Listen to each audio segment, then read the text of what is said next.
¿Qué hace del Pérmico un periodo clave en la historia de nuestro planeta? Puede decirse que el Pérmico tuvo un impacto verdaderamente significativo en nuestro mundo contemporáneo. Además del hecho de que el Pérmico pone fin a todo el sistema paleozoico, que se extiende desde hace unos 542 a 252 millones de años, es decir, casi 290 millones, este periodo crucial también marca una nueva era, una era de cambio, en términos de clima, geología y biodiversidad. Querido viajero, muy buenas. Hoy nos embarcamos en un viaje excepcional a la época de los primeros reptiles. ¿Qué ocurrió durante el Pérmico? ¿Qué especies vegetales y animales poblaban la Tierra en aquella época? ¿A qué trastornos tuvieron que enfrentarse? Pero antes de embarcarte en tu próxima aventura, asegúrate de darle me gusta al vídeo y suscribirte al canal para no perderte nada. Gracias y buen viaje.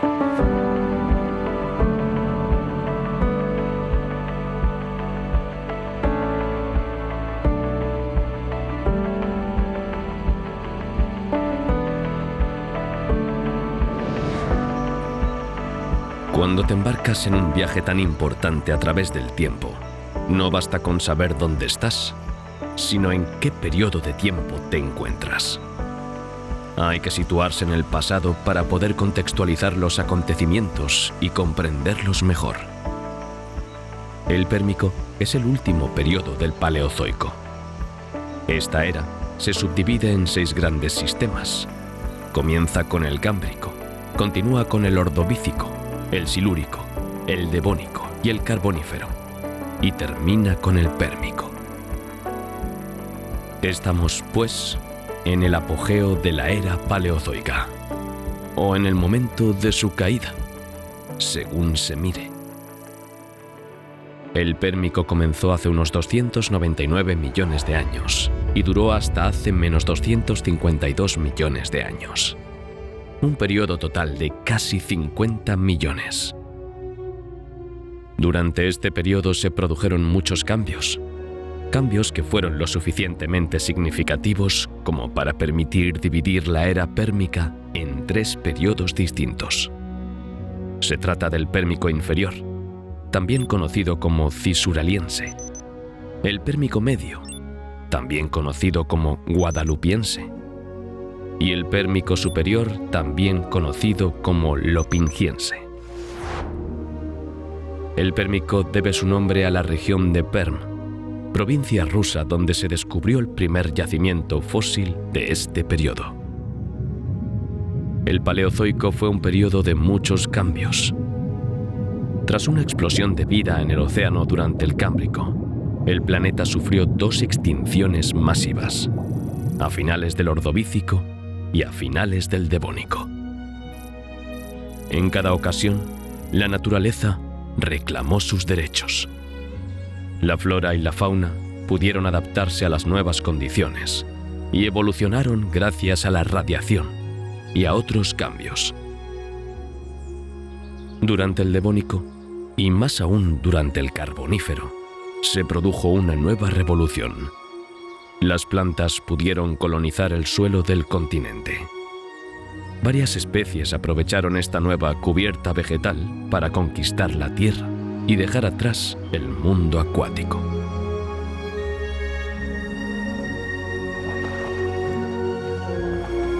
Esta vegetación favorece una gran diversificación, ya que ofrece nuevos nichos ecológicos a muchas especies. Pero la naturaleza nunca es completamente estable. Los numerosos cambios geológicos y climáticos la obligan a renovarse una y otra vez. Cada etapa nos acerca un poco más al mundo que conocemos hoy. Una de estas etapas fue el Pérmico. Los diversos procesos evolutivos que se iniciaron en el Carbonífero se desarrollarán en esta época tan especial. Pero antes de abordar juntos estos cambios esenciales, debemos comprender cómo evolucionó el espacio a lo largo de estos millones de años y qué actividades terrestres han dejado su huella en nuestro planeta. Este es el punto de partida y la razón de ser de estas evoluciones adaptativas. Estudiando estos diferentes cambios, podemos comprender mejor cómo la flora y fauna han sabido responder a ellos.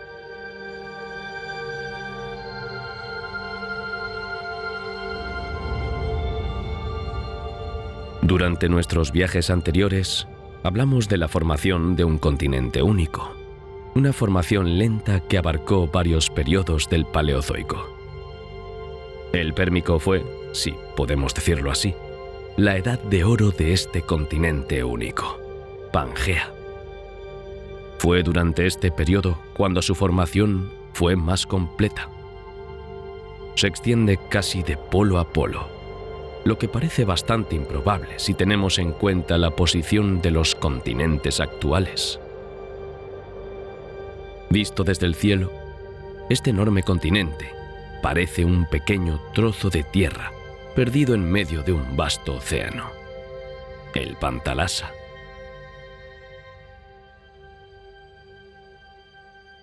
Parece no tener fin. A pesar de su imponente presencia y de la inmensidad de su territorio, cuando se formó Pangea, dejó atrás una pequeña parte de sí mismo. Para comprender mejor lo que ocurrió, observemos la Tierra en su conjunto. Durante estos 50 millones de años, el Pérmico experimentó muchos trastornos y un clima cambiante. Variaciones de temperatura, precipitaciones, pero también estaciones extremas. Como puedes ver en estas imágenes, el clima se volvió muy marcado dependiendo de la región, pero también muy diferente de lo que vimos durante el periodo Carbonífero. Recordemos las actividades anteriores de la Tierra. La fuerte colonización vegetal y la caída de los bosques carboníferos provocaron la formación de una capa de hielo en Gondwana, en el Polo Sur, y un gran enfriamiento general. Esta glaciación duró hasta el Pérmico inferior. Esto marcó la transición de una era glacial a un periodo de intenso calor. Un verdadero horno se activó entonces en la Tierra. El cambio fue, cuando menos, radical. Aunque la capa de hielo, la tierra helada del Polo Sur, persistió hasta entonces, también acabó desapareciendo. Esto demuestra que el mercurio está por las nubes en el planeta azul. Una gran parte del continente Pangea se está volviendo casi desértica. Los vastos pantanos que conocimos durante el Carbonífero desaparecieron y fueron sustituidos por la sabana, un paisaje más seco y árido. Las regiones tropicales se hicieron cada vez más escasas. Con la desaparición de esta vegetación masiva, los niveles de oxígeno descendieron, mientras que los de carbono volvieron a aumentar. Pero este no es el único trastorno que está experimentando nuestro planeta. Como hemos visto, el hielo se derrite. Se ha creado un círculo vicioso. El calor provoca el deshielo de los glaciares.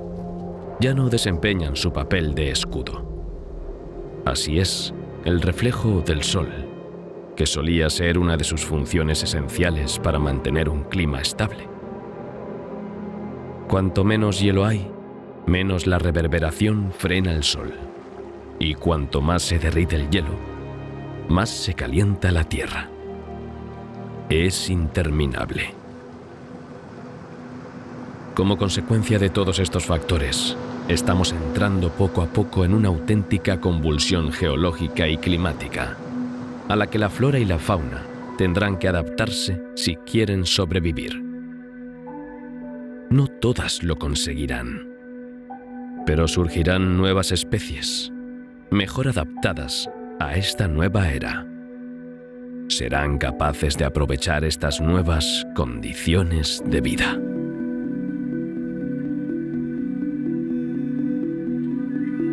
Hace unos minutos hemos hablado de la formación de Pangea. Como puedes imaginar, este famoso vals continental tuvo sin duda un gran impacto en el curso de la historia de la Tierra. Este planisferio muestra el movimiento de las masas continentales. Este movimiento provocará multitud de cambios, como la formación de cadenas montañosas, pero también de los fondos marinos. Como puedes imaginar, estos movimientos de placas tienen un enorme impacto, tanto en tierra como en mar abierto. Uno de los grandes acontecimientos del Pérmico fue la creación de un nuevo océano, el Tetis. Su nombre procede de una de las titánides de la mitología griega, hija de Gea y Ouranos. El segundo acontecimiento importante es, como acabamos de decir, la formación de cadenas montañosas. Lo que vamos a ver ahora es que el océano y las montañas pueden estar relacionados.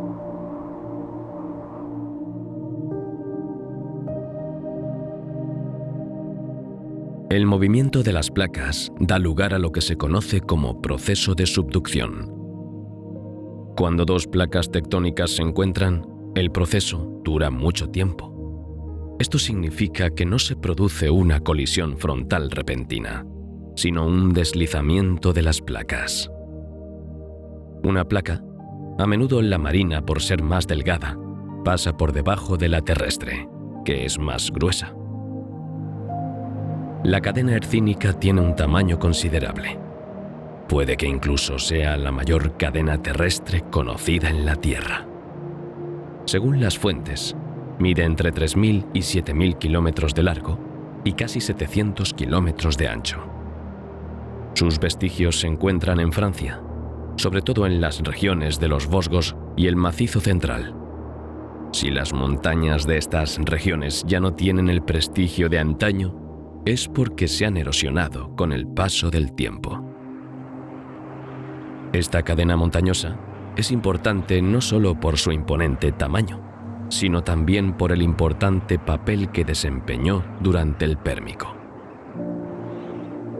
Al igual que el Himalaya en la actualidad, o los Andes al otro lado del mundo, las montañas tan altas bloquean las nubes. Por tanto, desencadenan un sistema de fuertes precipitaciones en toda la región que rodea estas montañas y una gran demarcación a ambos lados de ellas. A un lado hay un clima cálido y húmedo. Aquí es donde se retienen las lluvias. Al otro, un clima seco y árido. No hay nubes.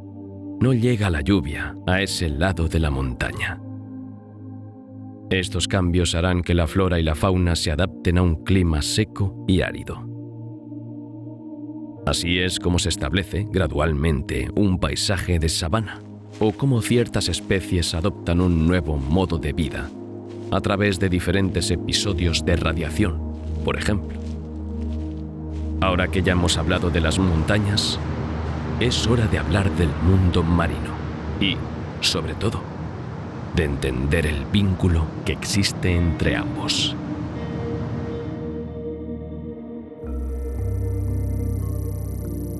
En el Carbonífero, los inicios de este nuevo territorio marino ya estaban tomando forma.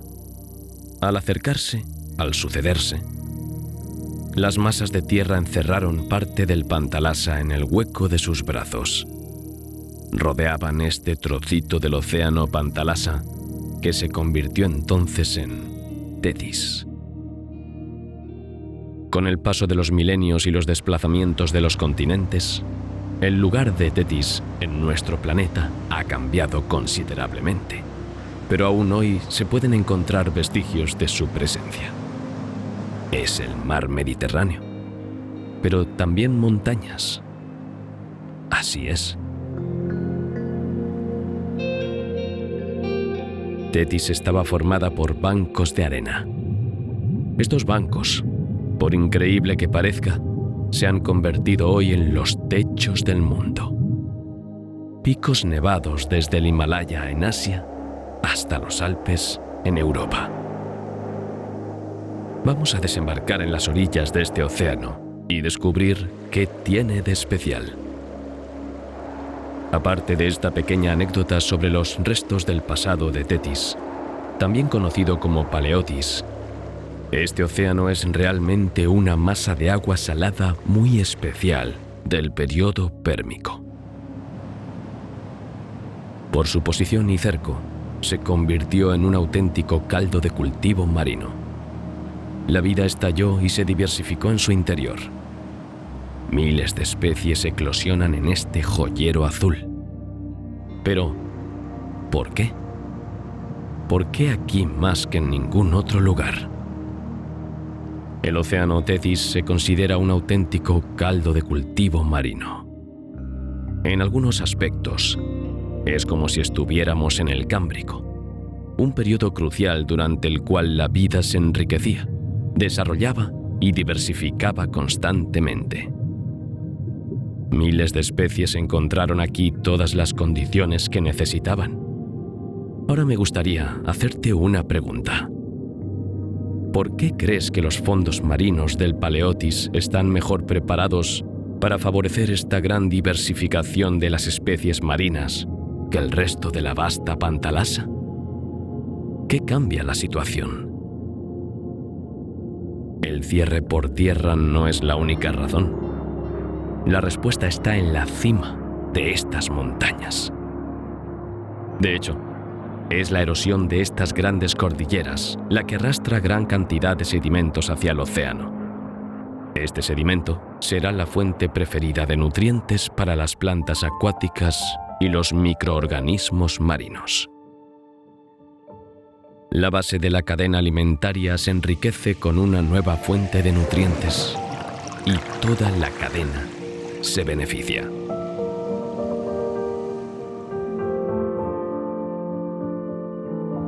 Empecemos por la base de la cadena. Las fusulinas aparecen en los fondos marinos. Estas fusulinas son pequeños organismos marinos. Estos pequeños granos de trigo son las famosas fusulinas. Son organismos unicelulares, es decir, una sola célula muy compleja realiza todas las funciones vitales básicas. Las fusulinas segregan carbonato cálcico a partir del protoplasma, la materia viva de la célula, que forma el caparazón duro y sus diversas cámaras. Otros pequeños organismos como este enriquecerán el fondo marino, creando un nuevo nicho ecológico.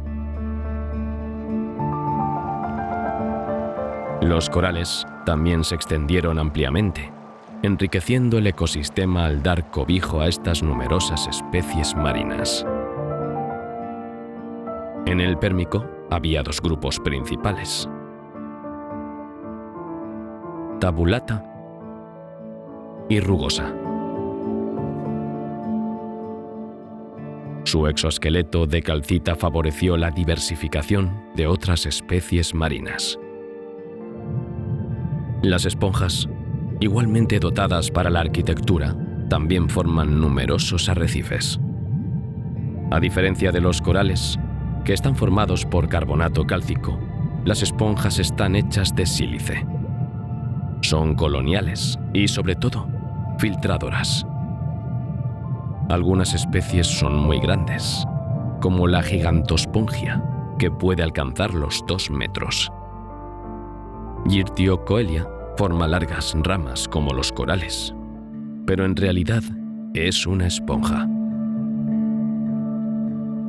Los braquiópodos, pero también los cefalópodos, los goniatites y los nautilos volverán a diversificarse y a enriquecer su género con nuevas especies.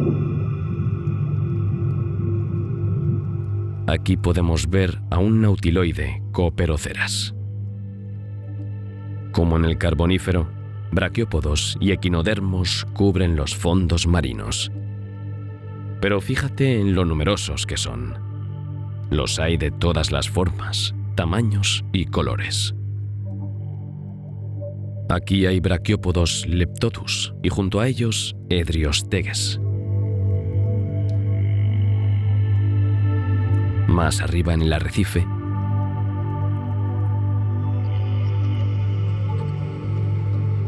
Braquiópodos spirifer.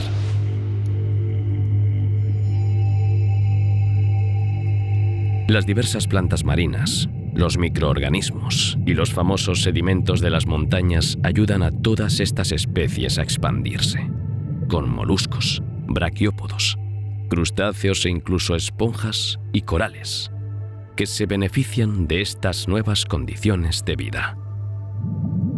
La base de la cadena alimentaria es, por tanto, rica, diversa y abundante.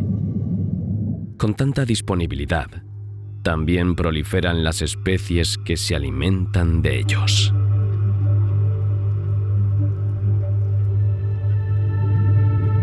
Subamos por la columna de agua. Encontramos coniatites, pero no son los únicos que nadan en esta columna de agua.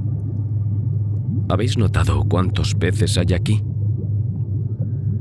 Justo frente a nosotros hay un banco entero de Platysomus. Un poco más allá, Dorypterus. Hay miles de peces aquí. Cuando la presa es tan abundante, los depredadores responden. Actúan como reguladores. Es una de las leyes más antiguas de la naturaleza. Con tantas opciones en el menú, los depredadores también se han diversificado. Algunos son grandes, otros muy poderosos. Descubrámoslo sin más dilación.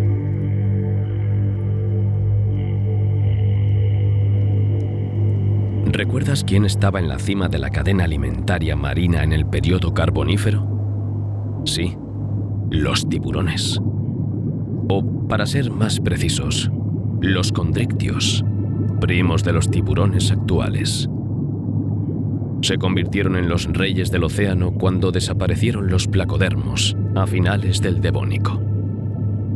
Esto no cambió mucho durante el Pérmico. Todo lo contrario. Continuaron su ascenso hasta establecerse como grandes depredadores marinos. El Hibodus conquistó tanto el agua dulce como la salada. Este miembro de los hipodontes reina supremo sobre el mundo acuático. Se parece un poco menos a la imagen que tenemos de los tiburones, pero también forman parte de los condrictios junto a Hibodus. Estos son los chenacantos. Los chenacantos tienen una aleta dorsal en forma de cinta que recorre toda su espalda. Es posible que te hayas fijado en su gran espina dorsal, que apunta hacia atrás desde la cabeza. Los científicos aún no saben para qué sirve esta famosa espina.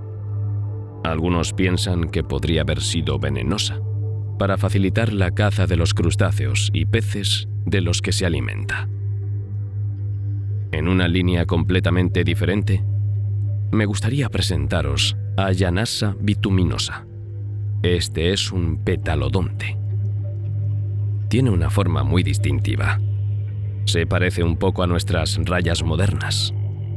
Llanasa bituminosa se alimenta de todas las ricas conchas marinas que hemos visto antes, en particular de los muchos braquiópodos que abundan en el fondo del océano. Por último, también me gustaría hablaros del enigmático Helicoprion. También se alimenta de moluscos, crustáceos y braquiópodos, pero tiene un arma bastante inusual para hacerlo. El Helicoprion es un pez eugeneodonte. Aunque se parece un poco a un tiburón, no lo es. Mide entre 5 y 10 metros. Sus verticilos dentales miden entre 35 y 40 centímetros de diámetro. Esta dentición en espiral es realmente asombrosa. Probablemente se trata de una adaptación para alimentarse de presas blandas y puede haber funcionado como mecanismo de descascarillado para cefalópodos de cuerpo duro, como los nautiloideos y los ammonoideos. En resumen, es un auténtico triturador de conchas. Ahora puede ser un buen momento para subir a la superficie y ver qué ocurre. En plantas y vertebrados ha habido muchos cambios.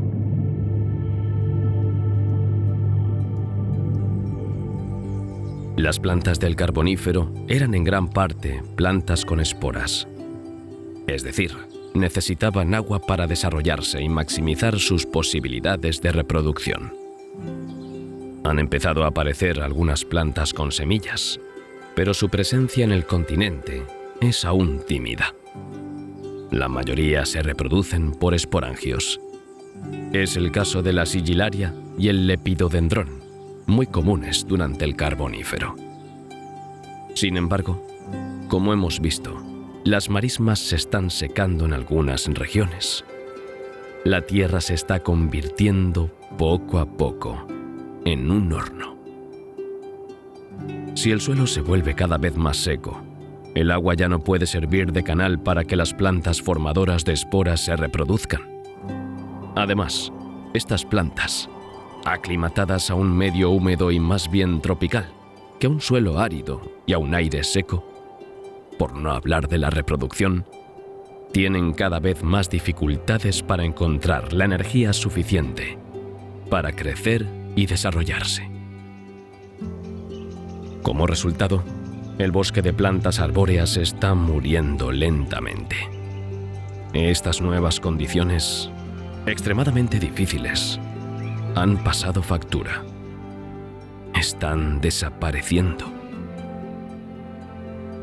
Sin embargo, hubo un grupo de plantas que logró sobrevivir en este entorno aparentemente hostil durante el Pérmico. Eran las plantas con semillas desnudas, las gimnospermas. ¿Recuerdas su tímida aparición en el Carbonífero? Bueno, lo menos que podemos decir es que en el Pérmico se extendieron mucho más por el continente. Entre ellas se encuentran los famosos helechos con semilla. Pero eso no es todo. Veámoslo más de cerca. A finales del Carbonífero, empezaron a colonizar poco a poco el suelo terrestre. Era solo el principio de su colonización, por supuesto, ya que las plantas portadoras de esporas ya estaban en territorio conquistado, por lo que les resultaba difícil encontrar un lugar en esta densa y exuberante cubierta vegetal.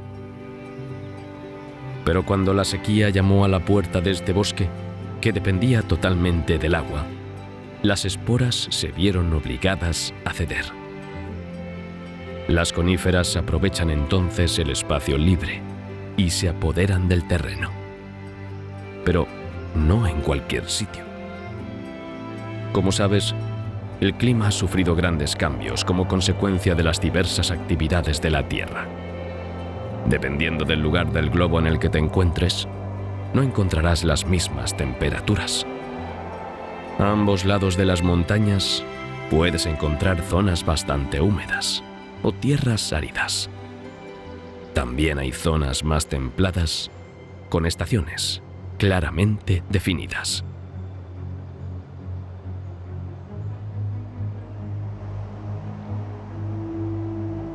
La gran familia de las coníferas no se desarrolla en todas partes ni de la misma manera según las regiones.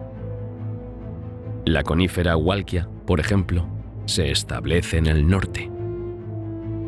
La Walkia piniformis es una conífera entre el ciprés y la uracácea, una gran conífera de los Andes. El fruto en forma de cono es el origen del nombre distintivo de la familia. Al sur se encuentran los glosopteridales. Estos árboles pueden alcanzar los 30 metros de altura. La madera de sus troncos y ramas presenta anillos similares a los de algunos de nuestras especies contemporáneas. Estos anillos son una prueba inestimable, ya que permiten a los científicos confirmar una cosa. En estas zonas templadas, el clima tiene estaciones bien diferenciadas. Para adaptarse a estos cambios, a veces extremos, estos árboles han adoptado una nueva estrategia: las hojas caducas.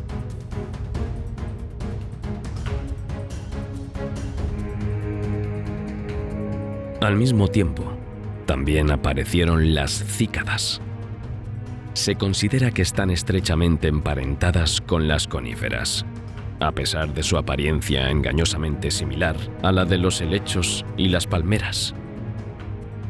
La razón por la que son tan parecidas a las coníferas es que también contienen los distintos órganos reproductores, que se encuentran en el corazón de la corona foliar, en forma de un cono de hojas modificadas, conocido como estrobil. Las Cicadopites folicularis y Cicadopites granulatus que se encuentran aquí apenas empiezan a colonizar el suelo. El grupo formado por las cícadas creció en tamaño, sobre todo durante el Mesozoico. Esta gran diversificación de los árboles y la zonación de las plantas permitieron la aparición de nuevos nichos ecológicos. Nuevas radiaciones evolutivas están en marcha.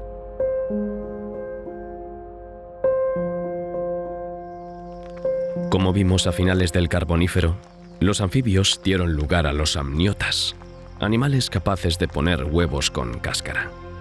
Sin esta capacidad, estos anfibios dependían por completo del medio acuático. Los anfibios tenían patas para desplazarse y pulmones para respirar, así que lo único que necesitaban era la seguridad de poder proteger a sus crías en tierra. Hasta ahora, los anfibios tenían que poner sus huevos en el agua.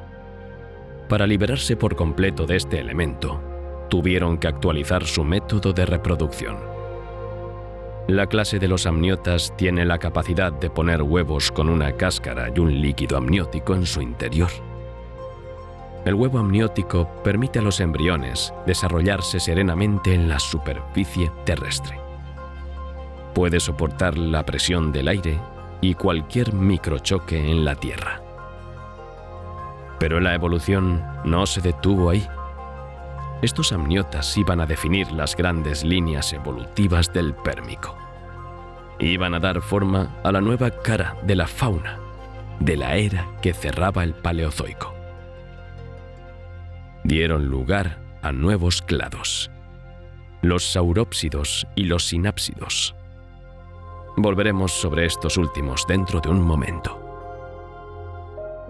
Estas dos ramas se originaron probablemente a partir de dos especies que tuvimos ocasión de encontrar durante el Carbonífero.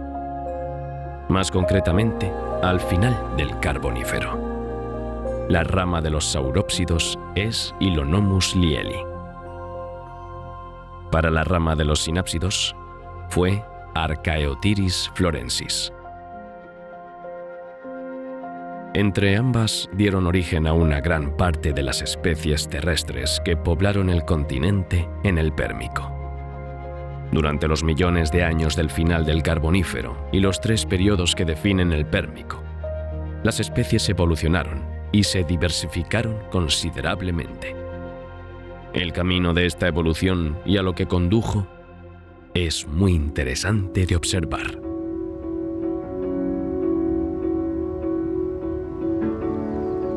Antes de analizar la aparición de sinápsidos y saurópsidos, es importante comprender y diferenciar ciertos términos técnicos que definen sus características. Los que más nos interesan son los utilizados para clasificar los cráneos de los amniotas según el número y la posición de las ventanas temporales: anápsido, sinápsido, euriápsido y diápsido. Cuando varias especies están sometidas a las mismas limitaciones ambientales y nichos ecológicos, adoptan de forma independiente una serie de rasgos fisiológicos, morfológicos y a veces incluso de comportamiento similares. Es lo que se conoce como evolución convergente. Las diferentes ventanas temporales antes mencionadas forman parte de este tipo de convergencia evolutiva. En función de su entorno, pero también de su nicho ecológico y, por tanto, de su dieta, cada una de estas especies ha evolucionado según sus propias necesidades. La ventana temporal alberga los músculos masticatorios temporales. La fuerza y la posición de estos músculos responden a una necesidad particular, en función de la dieta y del tipo de presa, por ejemplo.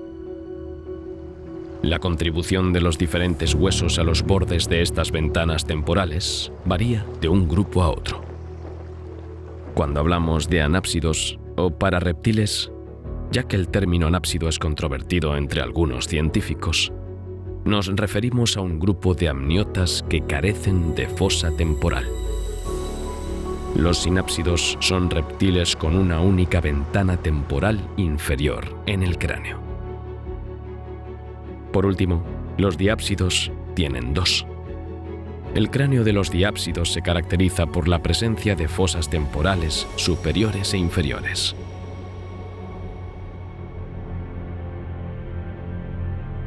Según investigaciones recientes, estos mismos diápsidos, a pesar de tener dos fosas, pueden haberse convertido en euriápsidos o anápsidos. Ambos pueden haber perdido una de las fosas durante su evolución.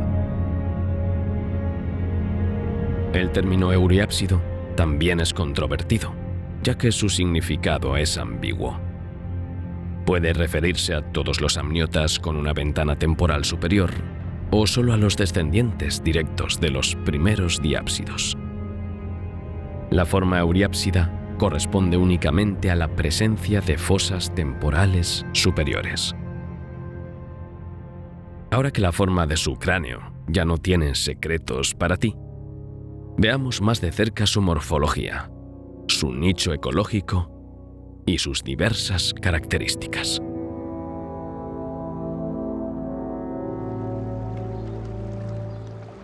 Los pelicosaurios son muchos y variados. Los hay de todas las formas y tamaños. Los pelicosaurios incluyen varias familias como los Caseidae, Varanopidae, Ophiacodontidae, Edaphosauridae, Eocirididae y Sphenacodontidae. ¿Qué tienen en común? Todos pertenecen a la rama de los mamíferos, los llamados reptiles mamíferos, aunque hoy preferimos el término premamíferos.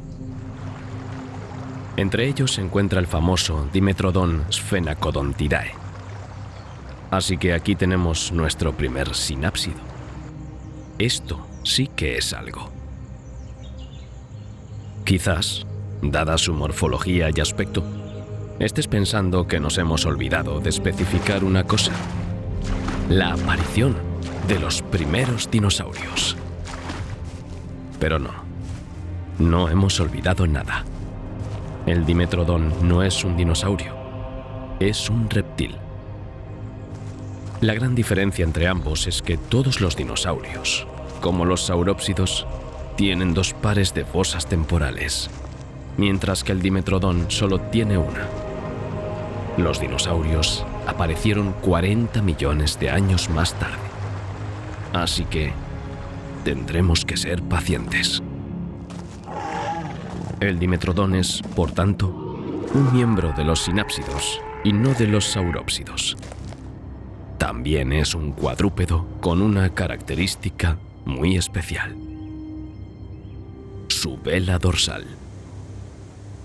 Es imposible confundirlo o pasarlo por alto en medio de esta escasa llanura de humedales con semejante abanico en el lomo. La utilidad de esta vela aún está en entredicho. Muchos científicos han estudiado el tema y siguen intentando desentrañar el misterio de esta atracción física bastante inusual. Puede que la vela desempeñe una función termorreguladora, evacuando el calor. O, al contrario, captándolo para calentar el resto del cuerpo. Pero otros sugieren que se trata más bien de un dispositivo de cortejo para seducir al sexo opuesto. A no ser, según la última probabilidad, que se trate simplemente de un medio útil para estabilizar el esqueleto, y en particular, la columna vertebral. Echemos un vistazo al resto de su esqueleto y morfología. Su cráneo es alto y curvado, con grandes dientes de diversos tamaños dispuestos a lo largo de sus mandíbulas. No hay duda de su dieta. Tiene el perfil de un carnívoro perfecto. Sus presas favoritas son los peces, pero no le hace ascos a un pequeño tetrápodo, un reptil o incluso un anfibio. Comparte su ecosistema con animales como Arqueria, Diplocaulus y Eriops, así como con Captorinus y Edaphosaurus.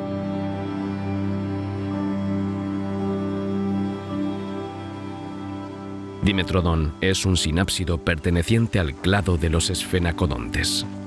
No todos los esfenacodontes tienen un velo como Dimetrodon. Aptodus, por ejemplo, también pertenece al clado de los esfenacodontes. Parece más bien una especie de camaleón enorme. También es un cuadrúpedo, con una cola tan larga como su cuerpo. Ahora aquí tenemos un Edaphosaurus de la familia Edaphosauridae. Esta vez estamos tratando con un herbívoro. Incluso deberíamos llamarlo vegetariano, para evitar confusiones. A menudo hablamos de herbívoros en contraposición a carnívoros, pero herbívoro significa comer hierba. La hierba no estaba presente en el Pérmico. Había, por supuesto, multitud de plantas, como hemos visto y volveremos a ver pronto durante este viaje. La vegetación se desarrolló mucho e incluso evolucionó considerablemente. Pero, por el momento, se trata solo de plantas de forma y tamaños variados, no de hierba como tal. Nuestro Edaphosaurus, por tanto, es vegetariano y se alimenta de las plantas que encuentra a su paso.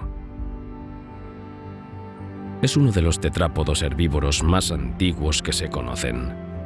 Mide entre 1 y 3 metros y pesa unos 300 kilos. Verás que también tiene una bonita vela dorsal.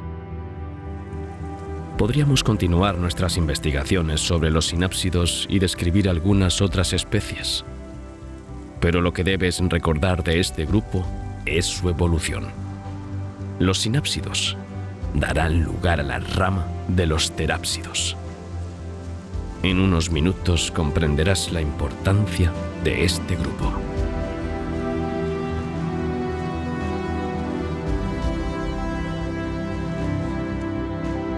Además de la gran familia de los pelicosaurios, los sinápsidos dieron lugar a la familia de los terápsidos. Estas familias evolucionaron y se diversificaron rápidamente. Pocos millones de años después de la aparición de los primeros terápsidos, nació una nueva rama de vertebrados. Veamos estos cambios morfológicos estudiando las diferentes especies de terápsidos del Pérmico. El primer terápsido que me gustaría presentarte pertenece al orden Dinocephales. Incluso es un suborden de los tapinocéfalos. Este es Moscops. Es bastante enorme. Mide casi 3 metros y debe pesar cerca de 1 tonelada. Este gigante semiacuático es un imponente comedor de plantas, sabiendo que las plantas no aportan muchas calorías ni energía, y dado su enorme tamaño, se calcula que necesita comer más de 100 kilogramos de hojas al día para cubrir sus necesidades. Antes he dicho que era semiacuático. Con esto quiero decir que Moscops vive de forma muy parecida a los hipopótamos actuales. puede desplazarse por el suelo, pero es feliz en masas de agua. Aunque su tamaño es relativamente excepcional, es sobre todo su forma de andar lo que me gustaría destacar aquí. Hasta ahora, los anfibios y los pararreptiles tenían una marcha muy arqueada y rastrera, como muchos de nuestros reptiles actuales. Aquí, la marcha es más parecida a la de un mamífero. La articulación del codo, por ejemplo, tiene una abertura más amplia. La marcha es, por tanto, completamente diferente. Otro terapépsido, mucho más pequeño pero igual de interesante de observar, es el Lycaenops. Mide alrededor de 1 metro y probablemente no pesa más de 15 kilogramos. Esto no le impide ser muy buen cazador. Caza presas a su alcance, de tamaño modesto, como algunos saurópidos que sin duda tendremos ocasión de conocer un poco más adelante. Pero también algunos miembros de su clado, pequeños terápsidos, en particular Dicynodontos. Lycaenops es un depredador ágil. Una vez más, me gustaría echar un vistazo de cerca a cómo se mueve. Al igual que Moscops, está lejos de tener el andar arqueado y reptante típico de todos los vertebrados cuadrúpedos que habíamos encontrado antes que ellos. De hecho, se mueve con bastante rapidez en comparación con todo lo que habíamos visto antes. Gracias a sus largas patas pegadas al cuerpo, es más estable y sus movimientos parecen más fáciles, como los de los mamíferos cuadrúpedos. Su boca es un arma formidable. Tiene una cabeza larga y delgada, como el género canino. Pero, sobre todo, tiene dientes en forma de colmillo tanto en la mandíbula superior como en la inferior. Actúan como dagas. Matan y desgarran. La carne de esta presa no resistirá mucho tiempo unas cuchillas tan perfectamente afiladas. En su boca probablemente haya una Robertia. Tuvo la desgracia de caer bajo los colmillos del Lycaenops.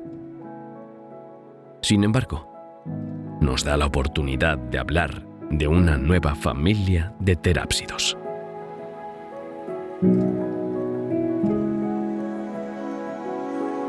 Robertia es un terápsido que pertenece a la familia de los Dicynodontos. Fue uno de los primeros de su especie en el Pérmico medio. Es una especie de dicynodonte primitivo en el sentido de que es uno de los más antiguos de la rama. Este pequeño vegetariano no tenía nada que hacer contra el Lycaenops. Los pequeños dientes caninos que sobresalen de su mandíbula superior solo son útiles para cortar los tallos más duros. Una vez libre, puede cortar el tallo con su pico córneo y disfrutar de una merecida comida. Otro miembro del grupo de los dicynodontes que vamos a ver ahora es más imponente. Mide más de 1,20 m de media. También vegetariano, no está a salvo de los carnívoros a pesar de su tamaño más respetable. Aquí hay muchos depredadores, poderosos y feroces. Así que Dicynodon tiene que estar en guardia. Mientras corta la vegetación con su pico o arranca tubérculos y raíces con sus colmillos, el peligro acecha. Antes de terminar esta primera parte sobre los terápsidos, me gustaría pasar al Pérmico superior con otra familia, los Cynodontos.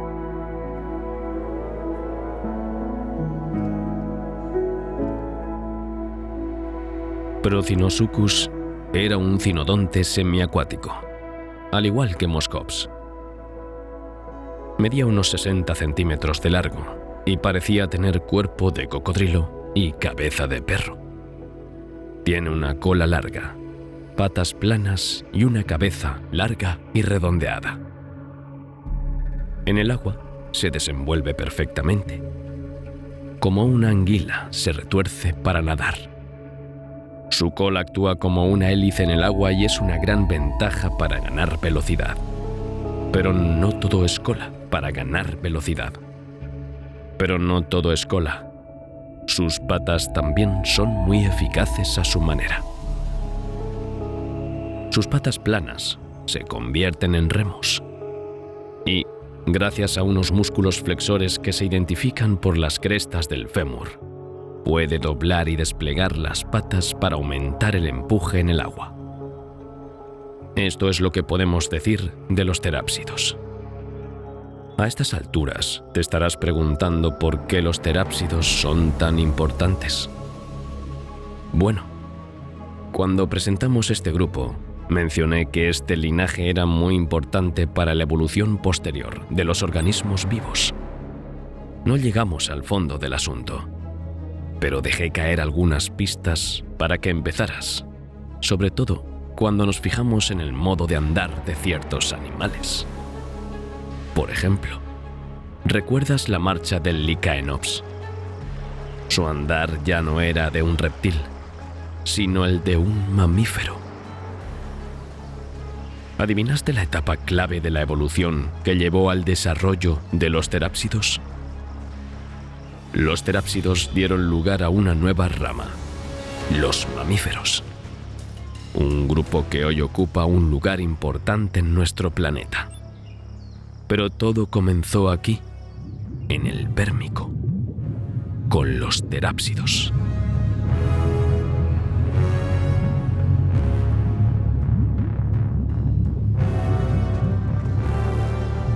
En esta segunda parte sobre los terápsidos, en lugar de ver estos animales por familias, vamos a verlos por periodos. De esta forma, podrás ver que, en el linaje de los terápsidos, la rápida evolución de estos animales permitió definir las primeras características morfológicas de los mamíferos en apenas unos miles de años.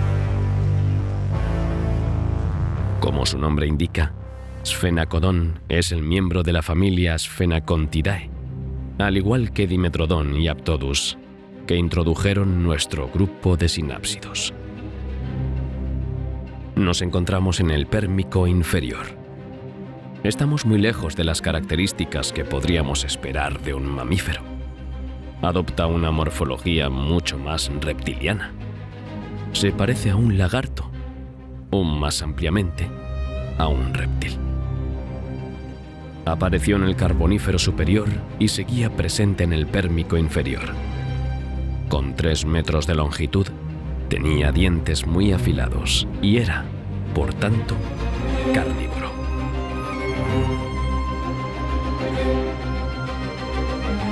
Pasemos al Pérmico medio. Comencemos con Biarmosuchia. Su silueta y la forma de su cabeza ya son menos reptiles. La cabeza es más pequeña que la de los Sphenacodontidae presentados anteriormente. Sin embargo, la hendidura temporal es mayor que la de aquellos. También podemos ver que la parte posterior del cráneo, donde se unen los músculos, está más ensanchada. Esto significa que los músculos son más grandes, lo que se traduce en una mordida más fuerte. También tiene caninos más grandes. Con caninos, músculos mordedores y una cabeza más pequeña y mejor proporcionada al resto del cuerpo, ya podemos ver que la evolución está en marcha, aunque Biarmosuchia aún conserva algunas características muy primitivas. Lo mismo ocurre con el orden Dinocephales. Entre sus miembros hay vegetarianos, carnívoros e incluso omnívoros. Mientras que algunos son exclusivamente terrestres, otros son semiacuáticos. Los dinocefales se han diversificado mucho a lo largo de su presencia en nuestro planeta. Aunque siguen siendo muy primitivos, se han producido algunos cambios pequeños pero significativos. El ilion, por ejemplo, la parte superior del hueso coxal que, junto con el sacro y el coxis, permite el movimiento de la pelvis, se ha hecho más alargado. El movimiento y la marcha son, por tanto, más estables y cómodos. En los carnívoros, si nos centramos en la cabeza, también podemos observar algunos cambios, sobre todo en la diferenciación de los dientes. Algunos de los dientes frontales son más largos y pueden utilizarse para esquilar. En la parte inferior, podemos ver que los dientes a lo largo de la lengua encajan y se caracterizan por una superficie de aplastamiento cuando la mandíbula superior se encuentra con la inferior. Ya casi puede empezar la masticación. Echemos un vistazo a los pterocéfalos. Los pterocéfalos son los parientes más cercanos de los cinodontos que dieron lugar a los mamíferos. Si observamos de cerca el esqueleto del cráneo de uno de ellos, veremos la aparición del paladar secundario. Este separa la cavidad nasal de la oral. Se trata de una característica muy común en los mamíferos.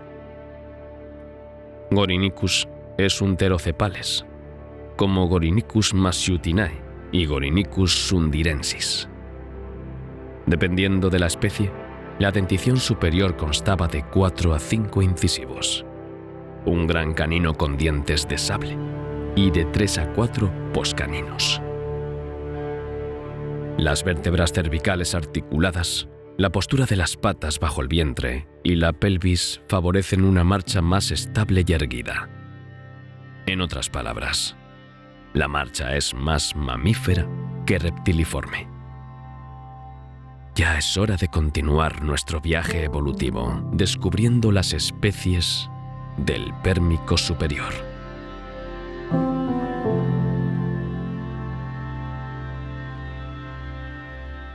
He aquí algunos miembros de los gorgonospios. Uno de ellos es una inostrancebia. Es el más grande, con una longitud de 3 a 4 metros y un peso de unos 350 kilos, se aproxima al tamaño de un úrsido. Su cabeza mide unos 45 centímetros, lo que es bastante razonable y proporcional al resto de su cuerpo.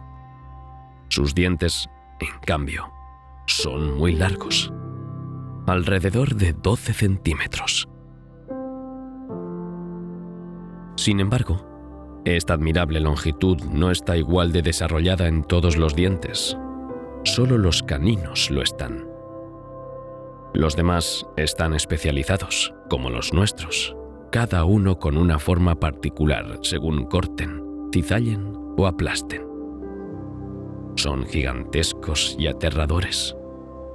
Sin embargo, si dejamos a un lado su monstruoso aspecto, su nombre procede de las gorgonas, las mujeres con pelo de serpiente de la mitología griega, podemos vislumbrar nuevas etapas evolutivas.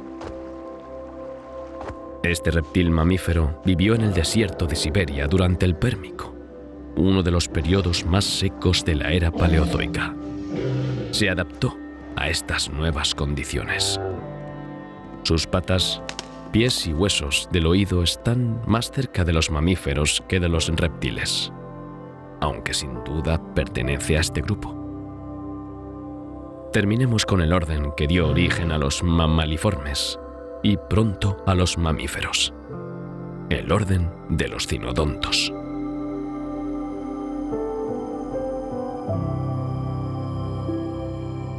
Veamos más de cerca a Trinaxodon. Los dientes han evolucionado considerablemente y ahora están perfectamente diferenciados.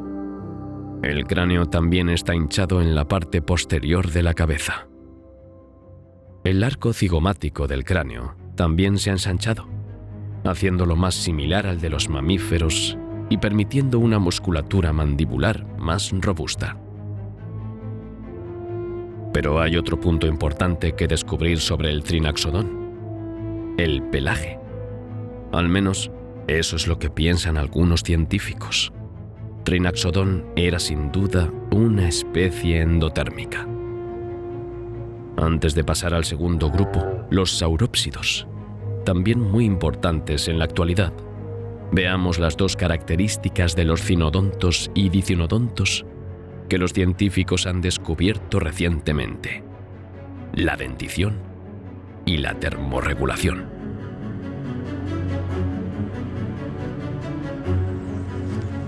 Dicinodont significa los dientes de perro. Se trata de un orden de herbívoros. Además de los colmillos de la mandíbula superior, el dicinodonte tenía un pico similar al de una tortuga, que utilizaba para masticar su comida. El orden Dicinodont estaba muy diversificado, con miembros cuyo tamaño oscilaba entre el de una rata y el de un gran elefante. Y hablando de elefantes, en la actualidad, varias especies animales tienen colmillos, entre ellas los elefantes, las morsas y los facóqueros. Todos estos animales son mamíferos. Sin embargo, esto no era necesariamente así en aquella época, y en estos terápsidos se puso claramente en marcha un nuevo proceso evolutivo que más tarde daría lugar a los mamíferos. Los colmillos se definen por dientes que sobresalen de la boca y crecen continuamente, como ocurre en algunos dicinodontos. En este caso, los colmillos son de dentina. Sin embargo, este no es el caso de todos los dicinodontos, ya que algunos no tienen colmillos, pero sí dientes. Estos dientes también tienen una peculiaridad interesante a destacar sobre su composición. Aquí no se trata de dentina, sino de esmalte duro, un material que también se encuentra ampliamente en los mamíferos. Así que estos son dientes muy grandes, caninos, hechos de esmalte.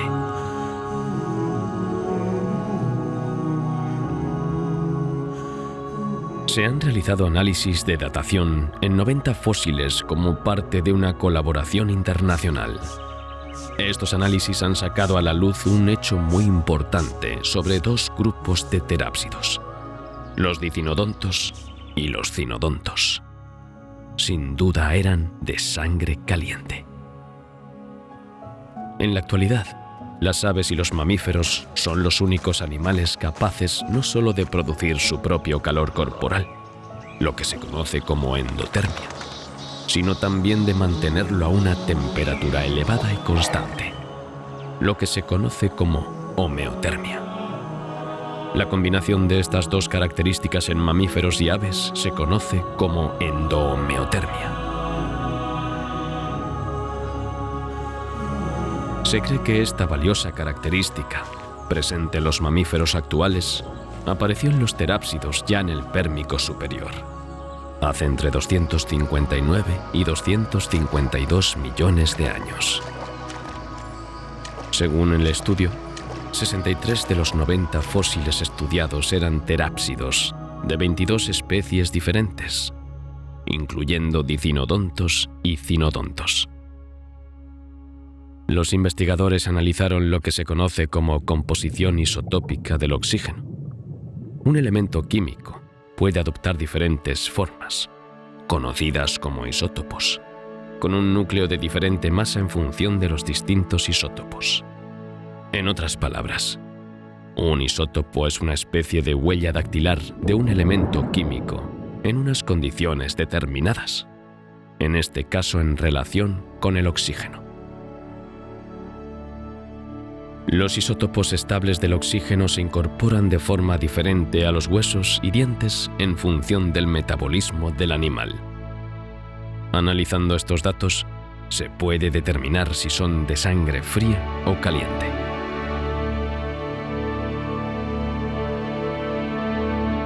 De este modo, el grupo de científicos pudo determinar nuevas perspectivas evolutivas para dos de nuestros terápsidos, ya que los cinodontos y los dicinodontos eran probablemente de sangre caliente y capaces de endohomeotermia. ¿Están ambos relacionados? Es difícil asegurarlo. Aún así, La mayoría de las especies terrestres desaparecerán como consecuencia de la extinción masiva que se avecina, con la excepción de los digodontos y los cinodontos en particular. La clave de su resistencia al cambio climático brusco podría residir precisamente en su capacidad endohomeotérmica. Estos descubrimientos nos permiten cerrar el capítulo de los terápsidos y la aparición de los mamíferos simorfos.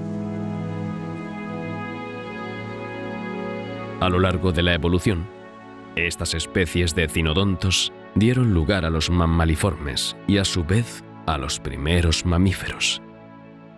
Con el origen de este grupo, nuestros orígenes comenzaron hace millones de años, en el Pérmico. Abramos otro capítulo con los saurópsidos.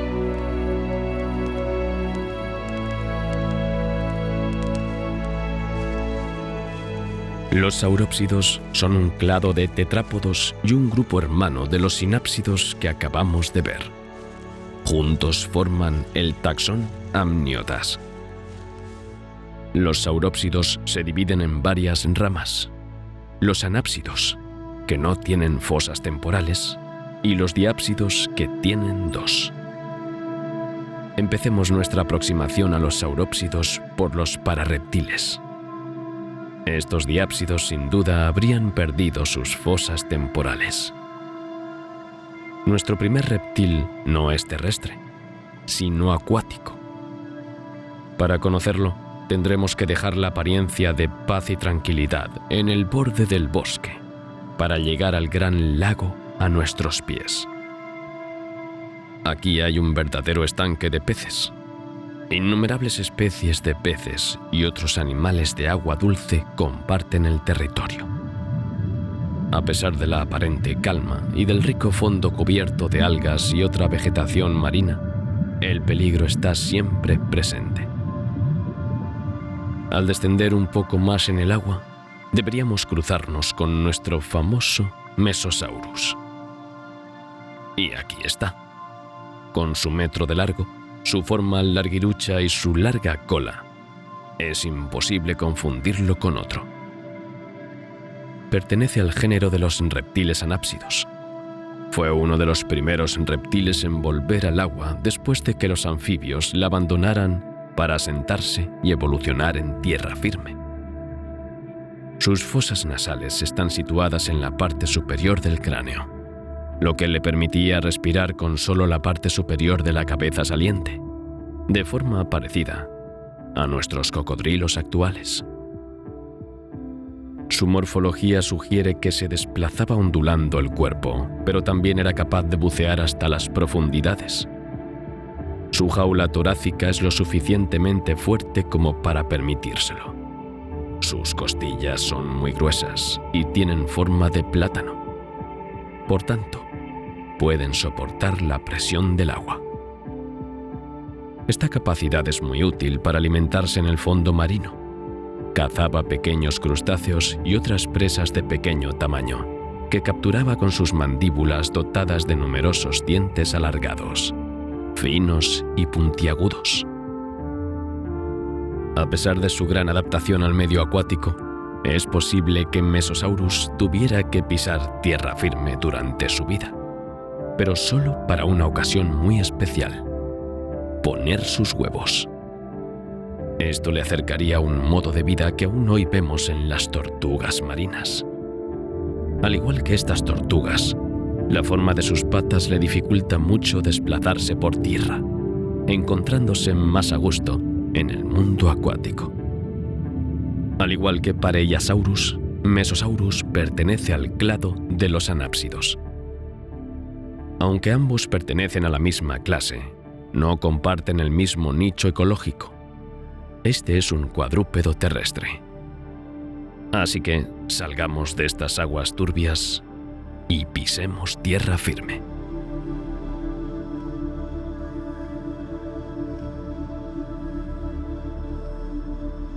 Este es el Pareiasaurus nasicornis, uno de los primeros del género Pareiasaurus. Es un animal grande, con un cráneo de unos 50 centímetros de largo. Su hocico tiene un caparazón sólido. El Pareiasaurus tiene muchos dientes, incluso en el paladar. No son útiles para atacar la carne, sino las plantas. Sus dientes son ideales para cortar fibras vegetales duras, porque están rematados con cúspides. Las cúspides son las puntas afiladas de la parte superior de la dentina de los dientes. El Scutosaurus es otro miembro de la familia Pareiasaurus. Su nombre significa reptil escudo, en referencia a su coraza ósea y a las numerosas púas que decoraban su cráneo. Mide unos 3 metros. Como puede verse, es grande, pero también muy pesado e imponente. Pero su esqueleto no está muy bien adaptado para caminar. Se mueve lentamente y con poca facilidad. Así que no es de extrañar que reptiles más poderosos como Inostrancevia, un gorgonospio cuyo camino ya hemos cruzado, vencieran fácilmente a este gran Scutosaurus. Su única defensa era su cuerpo musculoso y sus fuertes huesos. Tenía hileras de duras placas óseas bajo la piel que cubrían sus poderosos músculos.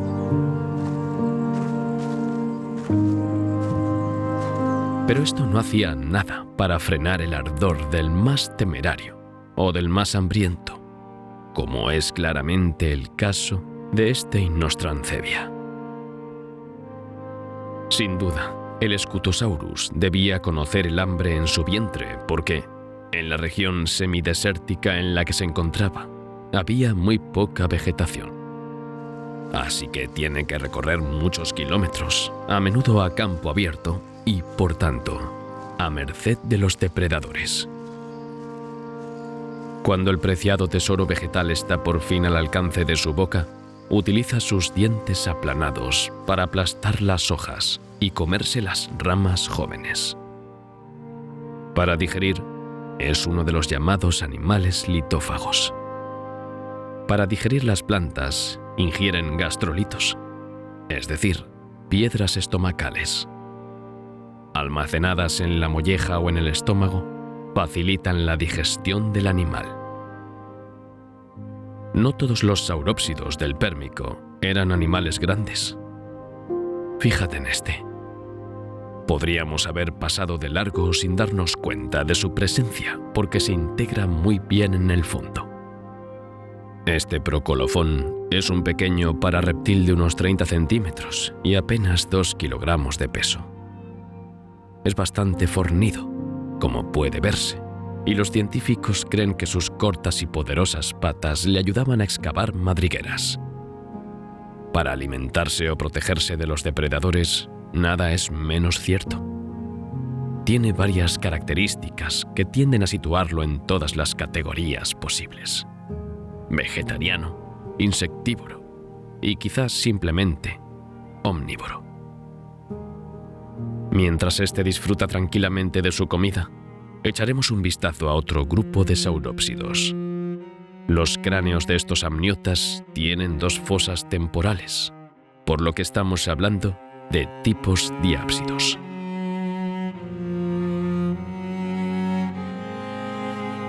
En los saurópsidos, al igual que en los sinápsidos, aparece una nueva rama. Una rama que nos llevará poco a poco a los animales contemporáneos. La rama de los diápsidos dará lugar a varios desarrollos distintos. Los estudios e investigaciones actuales contradicen a veces los resultados anteriores, por lo que la clasificación de estos animales sigue siendo objeto de debate.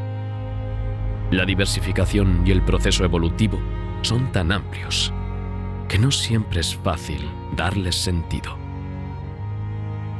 Intentemos ordenarlo todo gracias a los descubrimientos de algunos investigadores y paleobiólogos. Los saurópsidos están en el origen de varios linajes o ramas que vamos a estudiar un poco más a fondo. Los testudines, diápsids y arcosauromorphs tienen muchos secretos que revelar sobre la evolución de los seres vivos. empecemos por los testudinos. Gracias a su estudio, los científicos han podido comprender una de las etapas evolutivas de los diápsidos.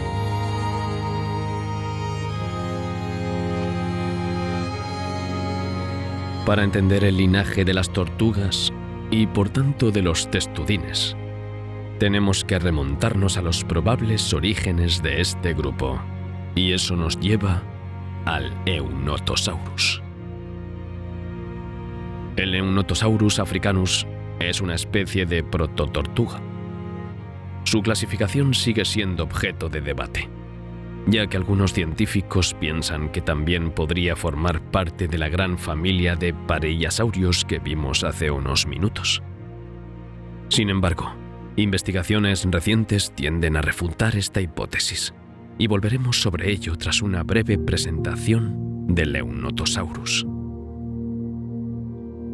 Muchas características físicas sugieren que el Eunotosaurus se originó en la rama de las tortugas.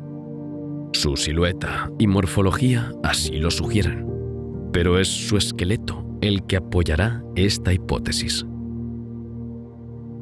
Tiene costillas anchas y alargadas que se curvan alrededor de la espalda y el vientre. Tiene 9 vértebras alargadas en el tronco, 9 pares de costillas dorsales anchas en forma de T y 5 pares de gastralia, placas dérmicas óseas también conocidas como plastrones ventrales. Con un esqueleto así, es fácil adivinar una forma de protocóclea que más tarde se convertiría en caparazón. El Eunotosaurus es un animal excavador. Es posible que esta evolución de su esqueleto respondiera precisamente a sus necesidades excavadoras. Para facilitar la excavación, las costillas se hicieron más anchas y planas. Pero tampoco se puede descartar la protección frente a los depredadores. Las tortugas actuales han conservado e incluso mejorado esta capacidad física, sean o no excavadoras. Así que es totalmente plausible que también pudiera ser un arma de defensa contra los depredadores. Tragarse un animal redondo con semejante caparazón es muy difícil. Veamos qué han descubierto los científicos sobre el Eunotosaurus. Un equipo de investigadores de la Universidad de Yale, en Estados Unidos, ha sacado a la luz un interesante dato sobre la evolución de estos animales. En Eunotosaurus juveniles han identificado pequeñas aberturas características de los reptiles diápsidos. En otras palabras, 2 fosas temporales. Pero más tarde se cerraron. Eunotosaurus se convirtió entonces en un anápsido. Esto significa que los testudines anápsidos pueden haber evolucionado a partir de reptiles diápsidos durante el Pérmico. Si este es el caso, entonces podemos descartar el origen propuesto del Pareiasaurus mencionado anteriormente. Aunque anteriormente se pensaba que las tortugas, el orden de los testudines, pertenecían a la subclase Anaspidae, algunos creen ahora que los testudines son diápsidos que han perdido sus fosas temporales. Por el momento, la cuestión sigue siendo debatida por los científicos. Pero estos resultados favorecen la hipótesis de que los diápsidos dieron lugar a los anápsidos. Hablando de diápsidos, ya va siendo hora de que conozcamos a algunos de ellos, ¿no crees?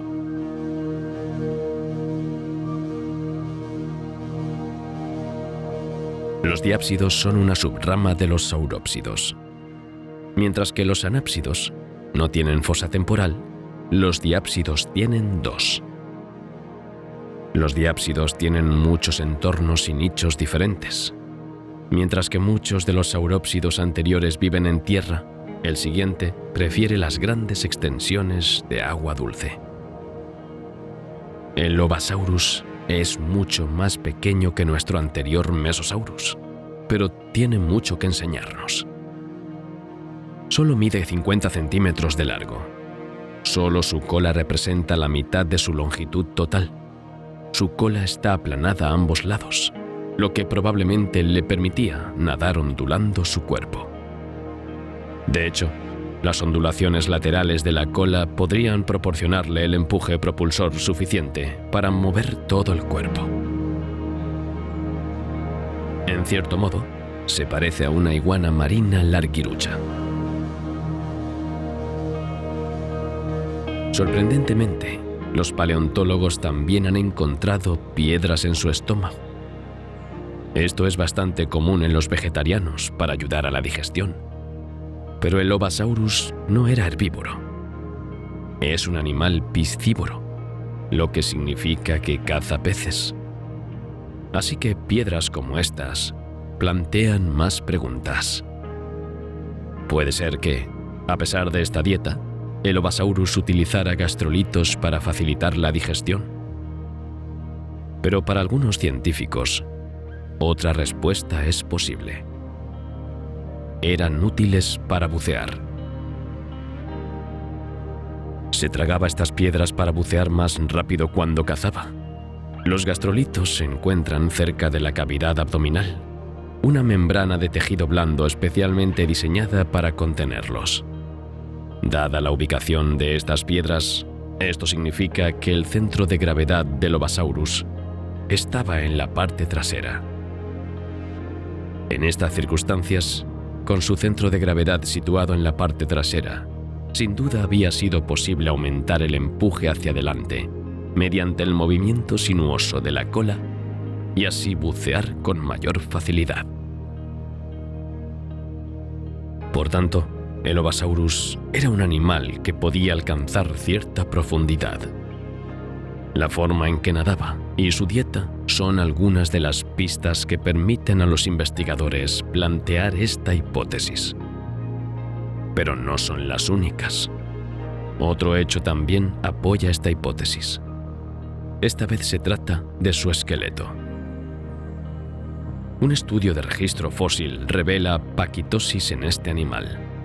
Se trata de una especialización ósea frecuente en amniotas que se han adaptado secundariamente a medios acuáticos. Los huesos se engrosan, generalmente mediante capas adicionales de hueso laminar, lo que aumenta el peso del animal, como una especie de lastre. Esto aumenta la velocidad y la profundidad, así como la estabilidad al nadar. Así que este diápsido desarrolla cada vez más habilidades para adaptarse a las nuevas condiciones de vida. Continuemos nuestras investigaciones con otra familia. Si hay una familia de diápsidos que no debemos perdernos, es la de los arcosauromorfos. Como hemos visto, los saurópsidos dieron lugar a los diápsidos. Estos últimos han dejado su huella en la historia de la Tierra, y algunos de sus descendientes siguen formando parte de nuestra vida actual. De hecho, entre estos diápsidos vemos aparecer a los agrupados en el Pérmico bajo el nombre de arcosauromorfos. Constituyen una de las claves de la evolución de las especies contemporáneas. Después de los arcosauromorfos vinieron los arcosomorfos y los arcosaurios, de los que surgieron los dinosaurios, los reptiles voladores e incluso los pájaros. Una vez más, muchas de nuestras especies contemporáneas se originaron aquí, en el Pérmico. Oigamos ahora lo que tienen que decir estos arcosauromorfos. El Protorosaurus es el más antiguo de su especie conocido por los científicos. Es un poco especial, debo admitir. En efecto, este insectívoro se parece a un lagarto, pero con largas patas y un cuello desproporcionadamente largo. Esta morfología, por sorprendente que sea, parece ser más bien una ventaja. A la vista de su musculatura y de sus patas, todo hace pensar que se trata de un reptil bastante rápido. Hacia finales del Pérmico, en esta categoría encontramos, por ejemplo, el Proterosuchus fergusi. Era un depredador y sin duda uno de los mayores reptiles terrestres de su época.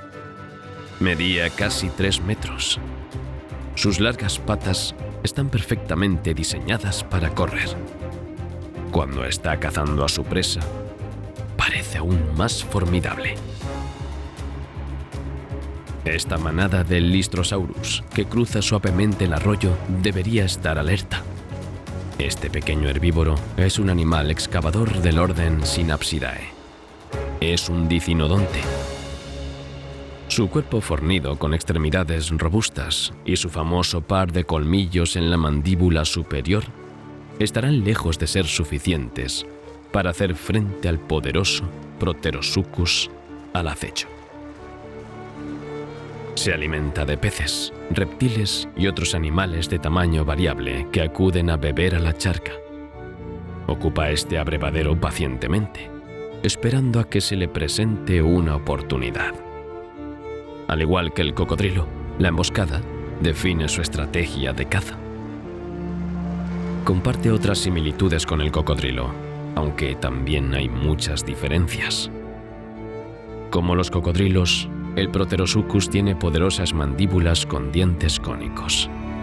Los músculos del cuello complementan su armada de afilados dientes, permitiéndole abrir y cerrar la boca con gran rapidez. Es impresionante, incluso desde lejos.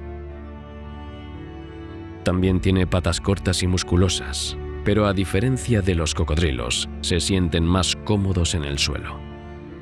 Así que quizás, en menor medida, también cazaba en el suelo. Lo que tampoco tienen los cocodrilos, a diferencia de nuestro Proterosuchus, es una premaxila en forma de gancho que apunta hacia abajo en su mandíbula superior, muy útil para las presas un poco resbaladizas. También cuenta con algunas bazas para sobrevivir, tanto él como sus descendientes, o al menos las distintas evoluciones que se derivarán de él. Puede hacer frente a situaciones extremas. Por ejemplo, algunos investigadores creen que almacenaba grasa en la cola y podía pasar meses sin comer. Así, cuando las presas escasean, puede sobrevivir durante largos periodos. También es capaz de regular su temperatura corporal alternando baños de sol y de agua fría. También en este caso, si se tiene en cuenta que en el Pérmico la disposición de los continentes era totalmente diferente y que su hábitat estaba más cerca del Polo Sur, pudo aclimatarse más fácilmente a los cambios de estación.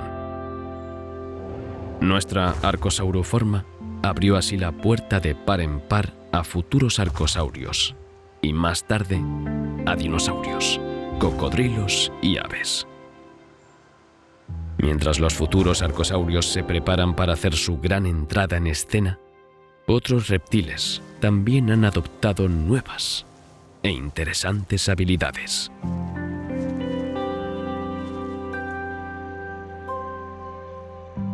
Antes de desfilar por el aire, los reptiles pasaron por varias fases intermedias. Los depredadores terrestres se han vuelto cada vez más feroces y están preparados para atacar a cualquier especie. Los pelicosaurios, por ejemplo, están ampliamente presentes en el continente. Los reptiles más pequeños no tienen ninguna posibilidad, a menos que consigan conquistar otro entorno. Y eso es exactamente lo que algunos de ellos harán. Un nuevo entorno es la única solución. Así que se han vuelto arborícoras.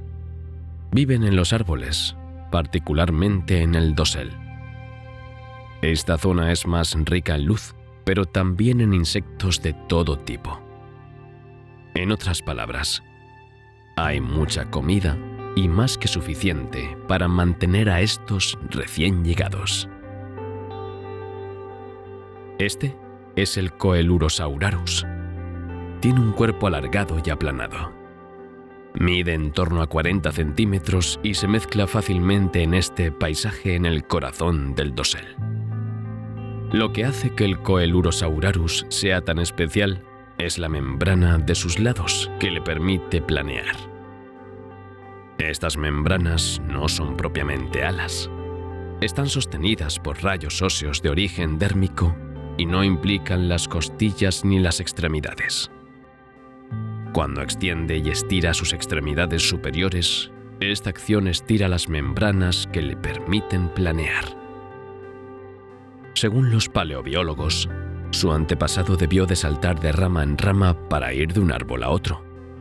Así evitaba correr demasiados riesgos en el suelo. La evolución le dio más tarde la capacidad de planear entre dos árboles para ganar agilidad. Todavía no vuela. El Coelurosaurus solo planea, pero abre nuevas perspectivas, las de la conquista del cielo por los reptiles. A pesar de todas estas radiaciones y grandes revoluciones biológicas, el Pérmico marca también el final de una era, la del Paleozoico. Una extinción masiva está en curso y volverá a sacudir el orden de los seres vivos.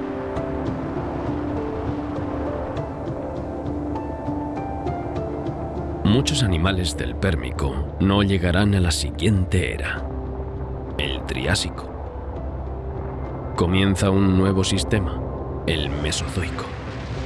Antes de entrar en este nuevo periodo, el mundo experimentará una gran fractura que dejará su huella en los periodos Pérmico y Triásico. Pangea se romperá de nuevo. Sí, no es la primera vez que la actividad interna de la Tierra vence al tiempo y toca su más bella sinfonía, el vals de los continentes. Este vals continúa, pero esta vez ya no se trata de unificación, sino de separación. El Océano Atlántico Norte se abrirá, provocando la ruptura del continente. Esta fractura de la Tierra provocará grandes cambios a los que no todas las especies podrán adaptarse. Varios factores, combinados a lo largo de varios millones de años, provocarán la desaparición de casi el 90% de las especies marinas y terrestres. Es una reacción en cadena que socavará el propio ciclo de la vida. La cadena alimentaria se rompe. Un efecto dominó que afectará a todos los miembros de esta cadena, en particular al 75% de los vertebrados terrestres, pero también a la mayoría de los animales marinos.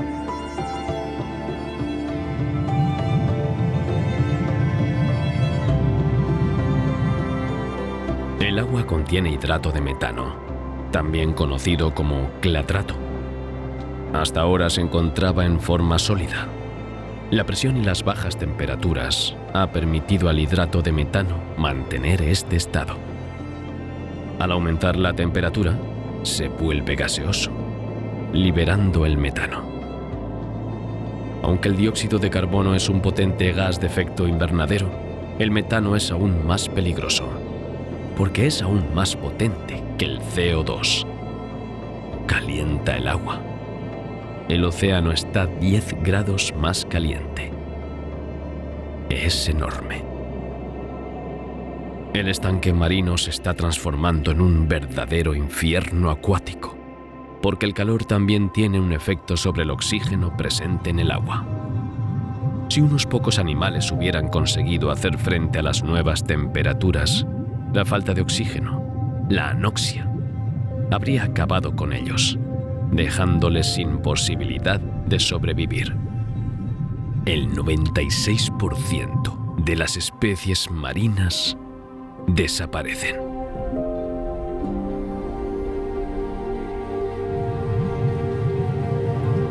Algunos fondos marinos están debilitados por los movimientos de las placas, pero también por zonas en las que el manto terrestre no se ha regenerado lo suficiente. El suelo es tan frágil en algunos lugares que provoca el hundimiento del fondo oceánico sobre sí mismo. El nivel del mar descenderá entonces 250 metros. Donde antes el mar bordeaba la costa, aparecieron kilómetros de tierra desnuda. Los animales que se benefician de las aguas de la plataforma continental desaparecerán al mismo tiempo que su ecosistema y su mejor forma de vida. También existe la hipótesis de que en el Pérmico chocaron contra la Tierra meteoritos, uno en Australia y otro en la Antártida, con terribles consecuencias. Pero es difícil, casi 250 millones de años después, tener certezas al respecto.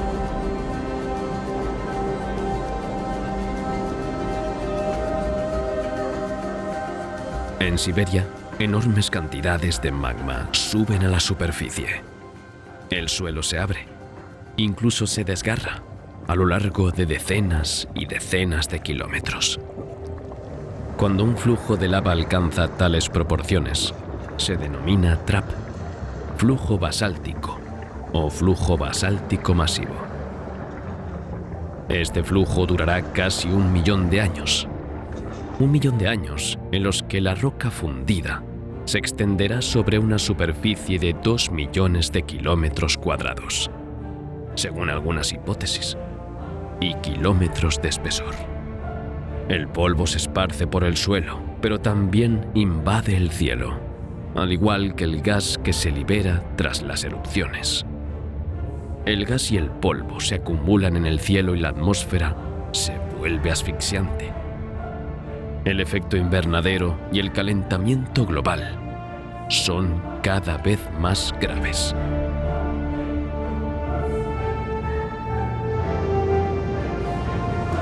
También es posible que el dióxido de azufre contenido en los gases se haya trasladado a las nubes.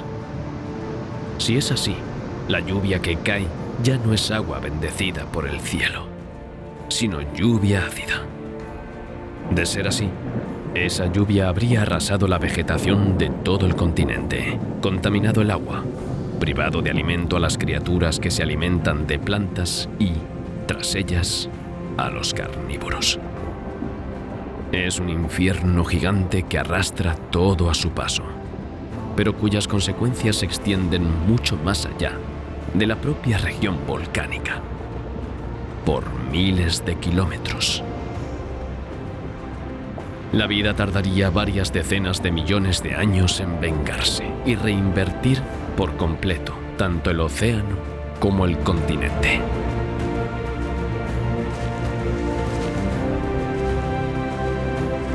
Acompáñanos en la próxima era para descubrir cómo la vida consiguió resistir y renovarse en el primer periodo del Mesozoico, el Triásico.